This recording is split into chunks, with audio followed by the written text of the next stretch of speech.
7,000 करोड़ रुपया किसानों के खाते में डाला है। हमने सरसों खरीदी, हमने चना मसूर खरीदा और ये खरीदे सरसों खरीद के भी हमने 500 करोड़ रुपया लगभग किसानों के खाते में डाला है। मूंग और उड़द की खरीदी भी हम कर रहे हैं। अब तक 1100 करोड़ रुपया किसानों के खाते में हम डाल चुके हैं। किसानों को चाहे प्रधानमंत्री किसान सम्मान निधि हो, मुख्यमंत्री किसान कल्याण योजना हो, उन योजना का लाभ भी दिया है और फसल बीमा योजना के तहत भी उनके खाते में राशि डाली गई है। किसान कल्याण हमारे लिए सर्वोपरि है, उसमें हम कोई कसर नहीं छोड़ेंगे। अभी हमने परेड देखी, बहनें नेतृत्व कर रही थी। नारी तू नारायणी, मैं तुम्हें प्रणाम करता हूँ। गंगा गीता गायत्री, सीता सत्या सावित्री और दुर्गा लक्ष्मी सरस्वती है हमारी नारियां। महिला सशक्तिकरण हमारा संकल्प है और उस दिशा में हम तेजी से आगे बढ़ने का प्रयास कर रहे हैं। बेटी के जन्म लेने से अंतिम सांस लेने तक सरकार हमने माँ बहन और बेटी के साथ खड़ी की है। लाडली लक्ष्मी मेरी बेटियां 39 लाख से ज्यादा हो गई है। अब हमने तय किया है बिटिया के जन्म के समय, लाडली बेटी के जन्म के समय 2000 रुपया उनके खाते में डाले जाएंगे।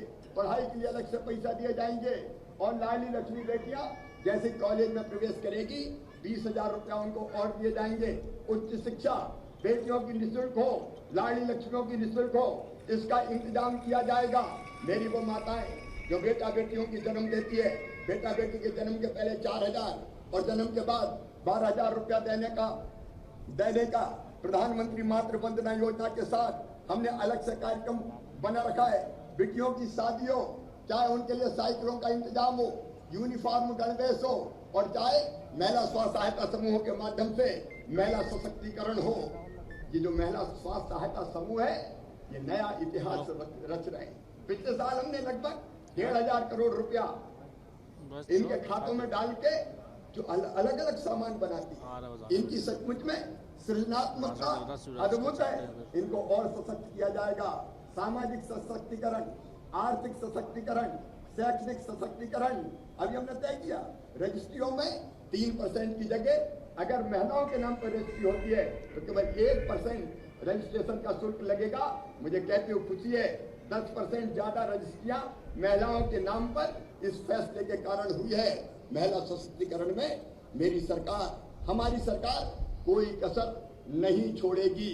मेरे बहनों और भाइयों, हमारे अलग अलग जो तबके हैं, जो किसान हो, महिलाएं हो, मेरे बेटे बेटियों, मैं फिर एक बार आश्वस्त करना चाहता हूँ, निवेश बहुत बड़ी मात्रा में नौजवानों के लिए मध्य प्रदेश की धरती पर हम लाने का प्रयास कर रहे हैं। अलग अलग हम छोटे छोटे उद्योगों का क्लस्टर बना रहे हैं, कहीं फर्नीचर क्लस्टर, कहीं नमकीन क्लस्टर, अलग अलग क्लस्टर बना के हम छोटे छोटे लघु और कुटीर उद्योगों का जाल बिछाने का प्रयास कर रहे हैं। हमारी कोशिश यही है मेरे बच्चों कि केवल बाहर से निवेश ना आए, बाहर से तो हम निवेश लाएं, लेकिन मध्य प्रदेश की धरती से अच्छे उद्यमी बच्चे हम खड़े करें। उसके लिए जल्दी हम एक और योजना लाने वाले हैं अपने बच्चों के लिए, जिनको बैंक से अगर लोन मिल रहा है तो उसकी गारंटी सरकार लेगी, इंटरेस्ट सब्सिडी हम देंगे। उनको अपने उद्योगों के लिए पूंजी उपलब्ध कराने में हम कोई कसर नहीं छोड़ेंगे। शिक्षा के मामले में अपने बच्चों को मैंने पहले ही आश्वस्त करने का काम किया है। ये जो समावेशी विकास है, जो हमारे ग्रामीण और शहरी पथ विक्रेता है, छोटी छोटी दुकानों में कामकाज करने वाले, वो हमारी प्राथमिकता में है। उनको पूंजी हमने पहले भी उपलब्ध कराई है, आगे भी उपलब्ध कराने का प्रयास करेंगे। लेकिन समावेशी विकास के साथ साथ एक और महत्वपूर्ण चीज है सामाजिक न्याय। ये सामाजिक न्याय बहुत जरूरी है।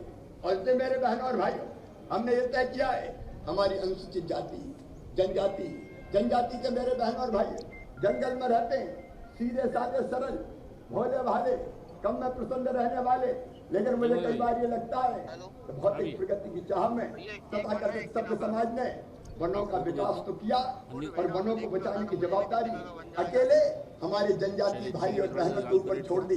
कई बार जंगल के कानूनों को हमने इतना कठिन बना दिया कि उनका आना जाना तक मुश्किल हो गया, सामान्य जीवन का निर्वाह करना तक उनके लिए कठिनाई का कारण बन गया। और इसलिए अनुसूचित जनजाति के जो बहन और भाई है, उनके लिए हमने तय किया है उनकी भाषा, उनकी संस्कृति, उनके जीवन मूल्य, उनकी परंपराएं और उनके रोजगार, उनकी शिक्षा के लिए हम विशेष प्रयास करेंगे। और 18 सितंबर से यह अभियान हमारा प्रारंभ किया जाएगा। 18 सितंबर रघुनाथ शाह, शंकर शाह के बलिदान दिवस से लेके 15 नवंबर भगवान बिरसा मुंडा की जयंती तक ये विशेष अभियान चलेगा।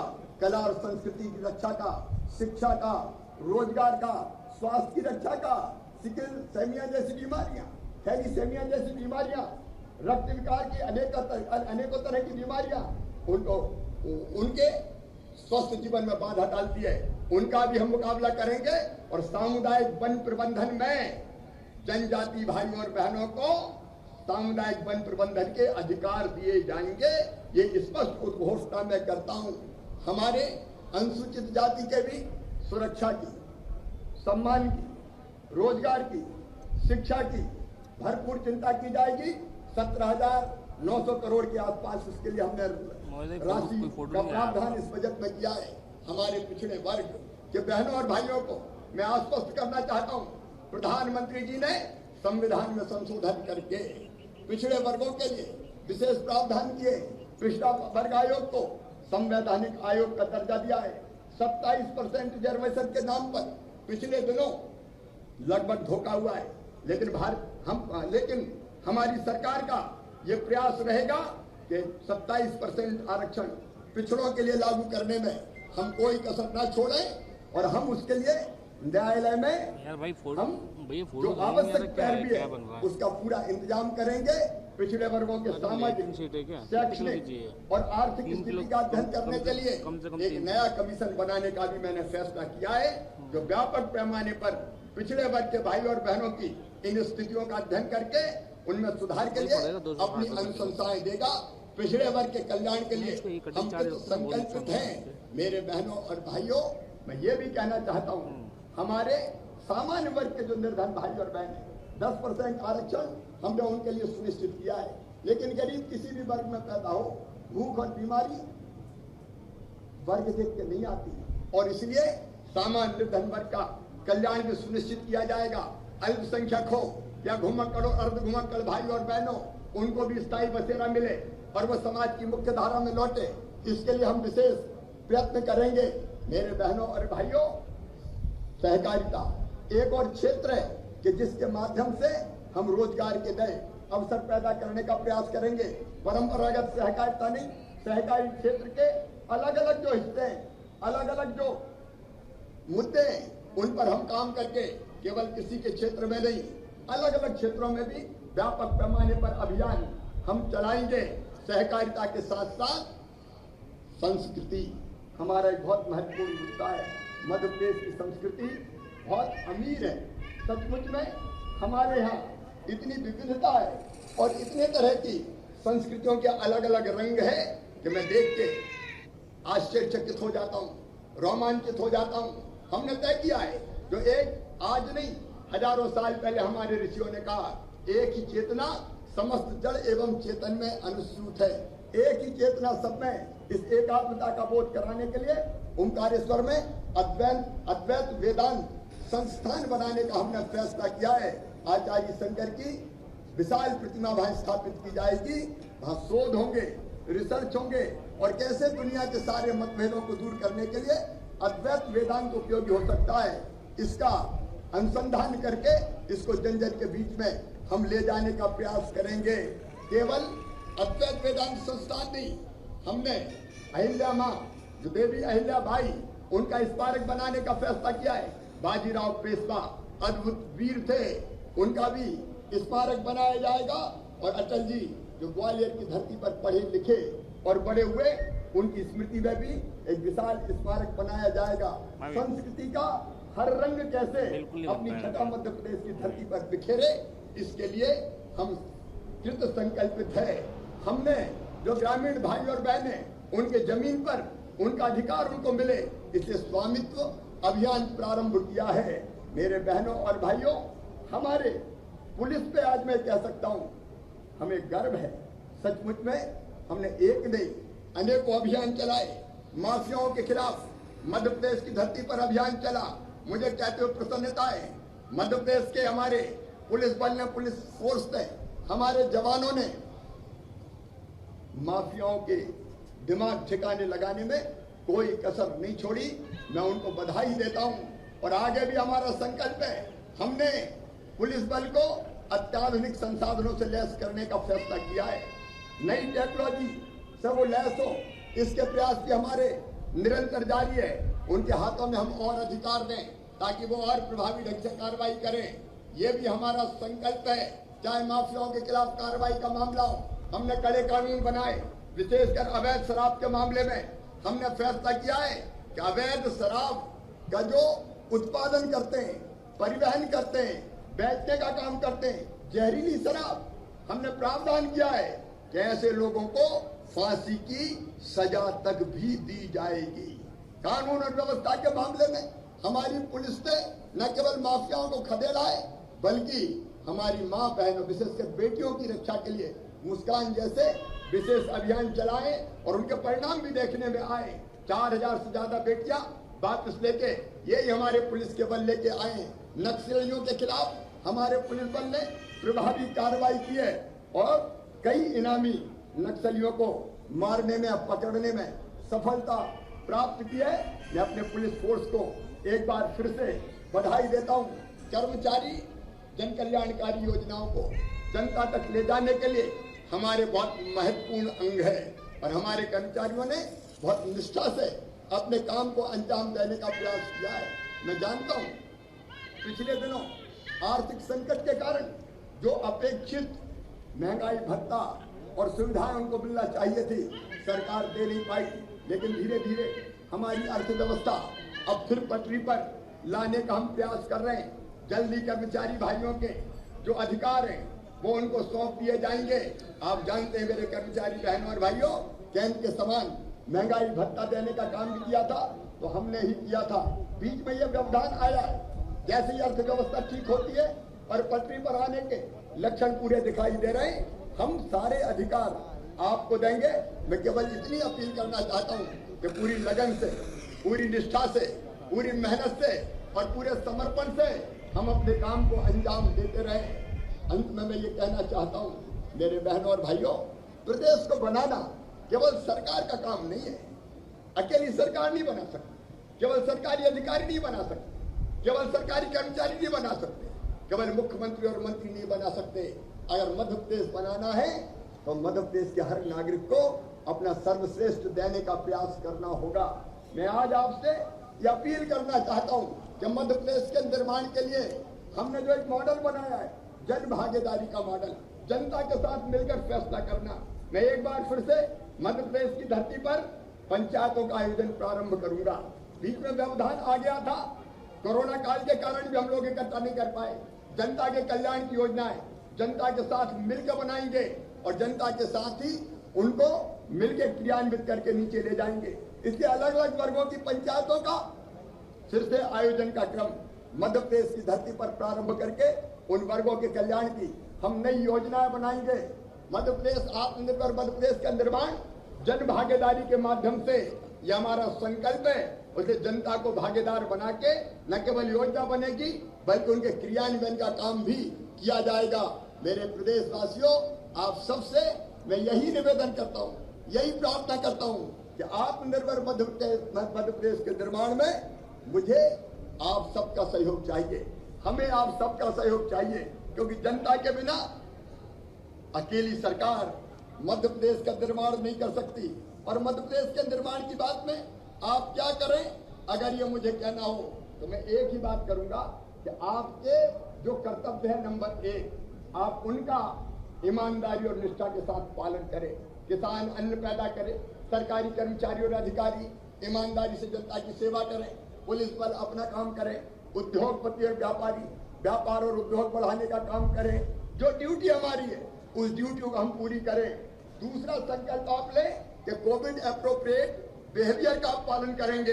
इतनी धूप में हमारे जवान खड़े, मास्क लगा के खड़े, मास्क लगा के उन्हें परेड की, शानदार परेड यहाँ पे उन्होंने की है। ये मास्क लगे जवान हमें संदेश दे रहे हैं कि आप भी कोरोना के संक्रमण को रोकने के अनुकूल व्यवहार करें, मास्क लगाएं, दूरी बनाएं, कोविड के प्रोटोकॉल का पूरी तरह से पालन करें। एक पेड़ आप अवश्य लगाएं, साल भर की मैं बात कर रहा हूँ। बेटियों का सम्मान करें, बेटी बचाएं, बेटी पढ़ाएं, स्वच्छता के अभियान में भाग लें। जो काम हम कर सकते हो अपने कर्तव्य के अलावा एक, वो काम आप जरूर करें। मुझे पूरा विश्वास है कि आपके साथ मिलके समृद्ध, विकसित और आत्मनिर्भर मध्य प्रदेश का हम निर्माण करेंगे। मैं अपने आप को ऐसे मध्य प्रदेश के निर्माण के लिए समर्पित करता हूं। प्रधानमंत्री के आत्मनिर्भर भारत के संकल्प को पूरा करने में मध्य प्रदेश देश में नंबर 1 रहेगा।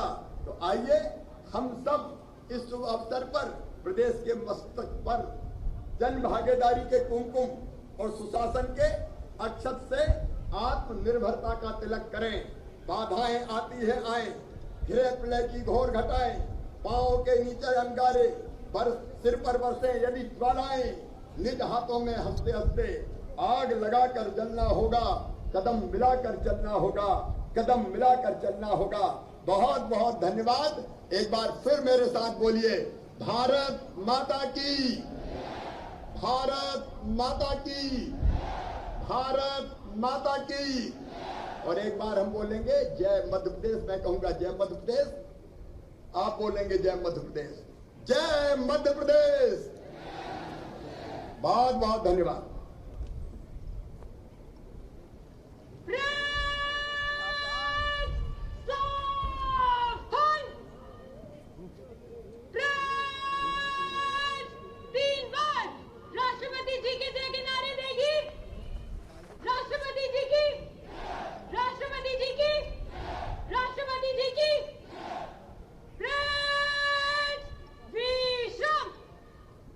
राष्ट्रपति की जय उद्घोष के बाद देवियों सज्जनों, अब हम आपको अवगत करा दें कि अब प्रारंभ होने जा रहा है पदक अलंकरण समारोह 2021, जिसके लिए श्री गौरव राजपूत, डीआईजी सीआईडी, पुलिस मुख्यालय भोपाल मुखातिब है मंच की ओर, जहां पर माननीय मुख्य अतिथि महोदय से पदक अलंकरण समारोह प्रारंभ करने की अनुमति चाहेंगे।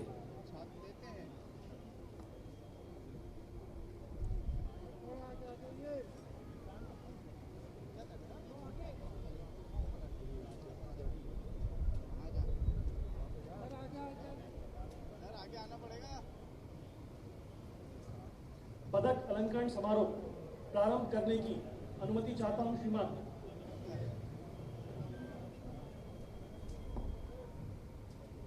माननीय मुख्य अतिथि महोदय के द्वारा पदक अलंकरण समारोह 2021 प्रारंभ करने की अनुमति दी गई और अब प्रारंभ होने जा रहा है पदक अलंकरण समारोह 2021।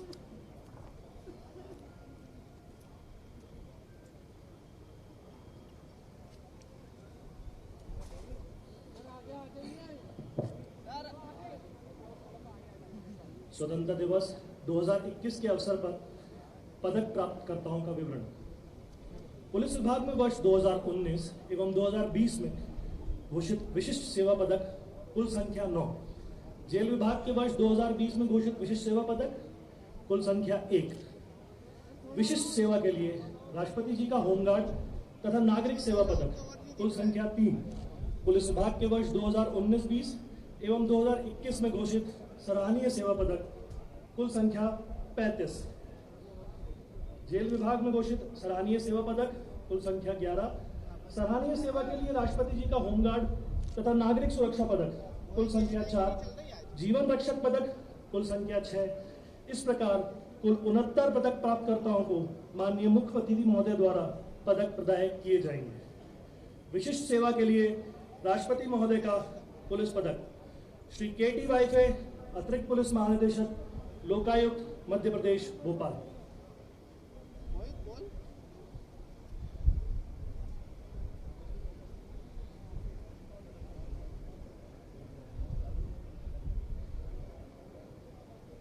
श्री बनवारी लाल धौरे, उप सेनानी, कार्यालय, बीसाबल रेंज, ग्वालियर।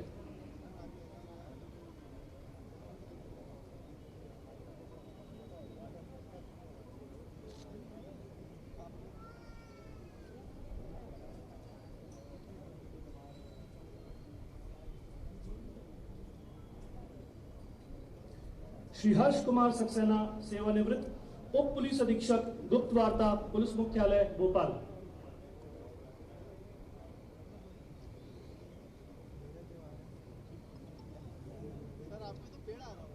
श्री मनोज कुमार खत्री, उप पुलिस अधीक्षक यातायात भोपाल।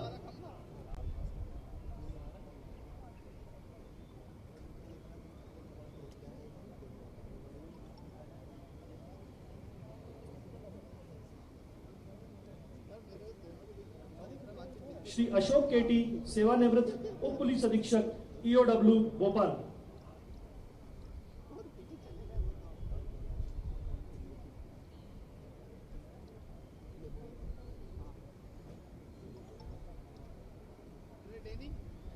श्री दत्तात्रेय प्रभाकर जुगादे, निरीक्षक एम, पुलिस मुख्यालय भोपाल।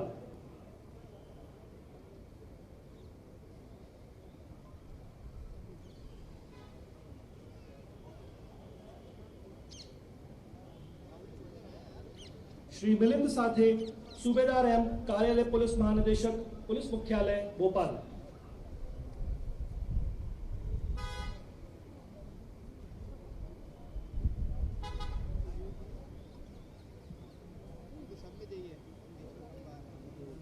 श्री रामशरण सिंह, सेवानिवृत्त उप निरीक्षक 24वीं वाहिनी वीसा बल, जावरा रतलाम।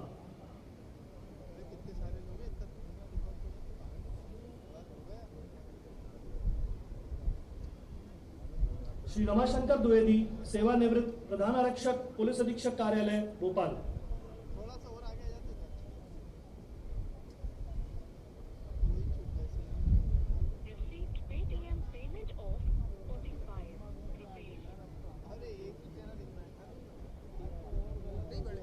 जेल विभाग के लिए राष्ट्रपति जी का विशिष्ट सेवा पदक श्री प्रियदर्शन श्रीवास्तव, उप जेल अधीक्षक, केंद्रीय jail Bhopal.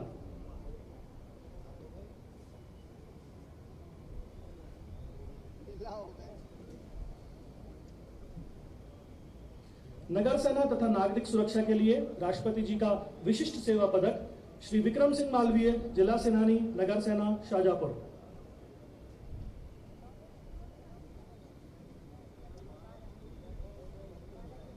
Shri Umesh Kumar Tiwari, company commander, नगर सेना भोपाल।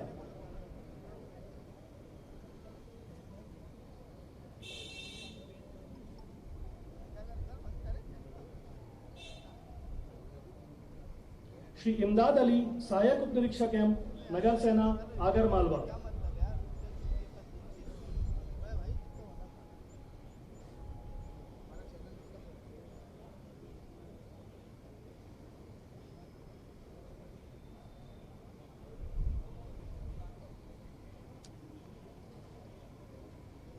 सराहनीय सेवा के लिए राष्ट्रपति जी का पुलिस पदक श्री योगेश देशमुख, अतिरिक्त पुलिस महानिदेशक, उज्जैन जोन, उज्जैन।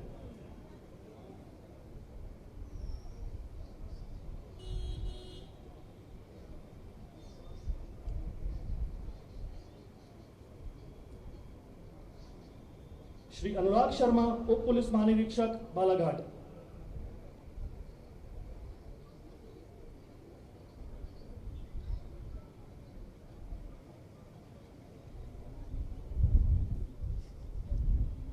श्री सुनील कुमार पांडे, सहायक पुलिस महानिरीक्षक, TSO2 DGP, पुलिस मुख्यालय भोपाल। हेलो, मैं लाल परेड। श्री डालूराम तेनीवार, पुलिस अधीक्षक, दमोह। क्या डाल रहा है? कौन सा डाल रहा है? चॉकलेट कितना डाला? अब डेली कम पड़ जाता, पेस्ट्री के लिए बढ़ा के डालना है थोड़ा सा। सोनू भैया है, बात कराओ। श्री सिद्धार्थ चौधरी, पुलिस अधीक्षक, मंदसौर।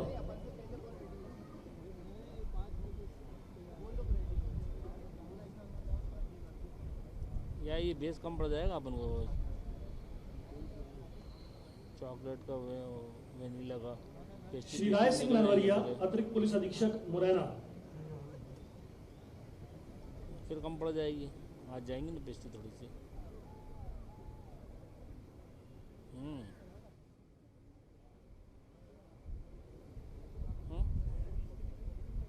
श्री संजय कुमार अग्रवाल, अतिरिक्त पुलिस अधीक्षक, उत्तर, मतलब जबलपुर। दोनों और डलवा देना जरा।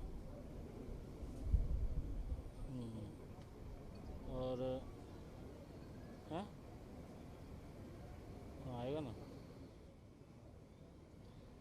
श्री राजेश कुमार मिश्रा, पुलिस अधीक्षक आर्थिक अपराध प्रकोष्ठ भोपाल।